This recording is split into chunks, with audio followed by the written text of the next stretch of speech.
இடத்துல வந்து வெளியேற்றி கொடுன்னு சொன்னேன். இல்லை நிற்கிதம்மா வெளியேற்றி கொண்டு வா, நல்ல முறையில் கொண்டு வான்னு சொன்னேன். அதே மாதிரி நான் கொண்டு வந்து சேர்த்துட்டேன். இந்த இடத்துக்கு வெளியே வந்ததையும் கொண்டுட்டு வான்னு சொன்னேன். ஆனால் வரலை. வேணா வந்து வேற ஒரு பொம்பளை மூலமா அந்த இடத்துல வந்துகிட்டு இருக்கு. புரியுதா? அந்த நேரத்துல நீ அந்த இடத்துல தடுமாறி நிக்கிற, உன்னோட தொழில் அந்த இடத்துல முடக்கப்படுது. இப்ப நீ அந்த இடத்துல வேலைக்காரி ஆயிட்ட, தொழில் வேற இடத்துக்கு கைக்கு போயிடுச்சு. சரியா?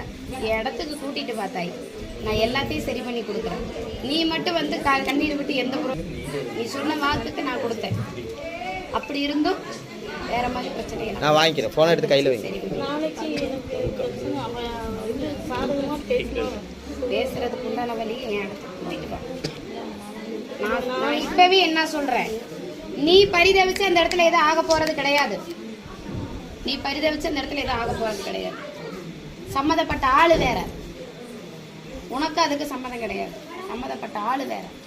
ஆனா நீ அந்த இடத்துல பண்ணிக்கிற, எடுத்துட்டு போ. சரி விடி கொடுத்தாரு. சரியா? முடிச்சுட்டு இடத்துக்கு கூட்டிட்டு போ. சரி அமையறதுக்கு உண்டான வழியை தானே. சரியா?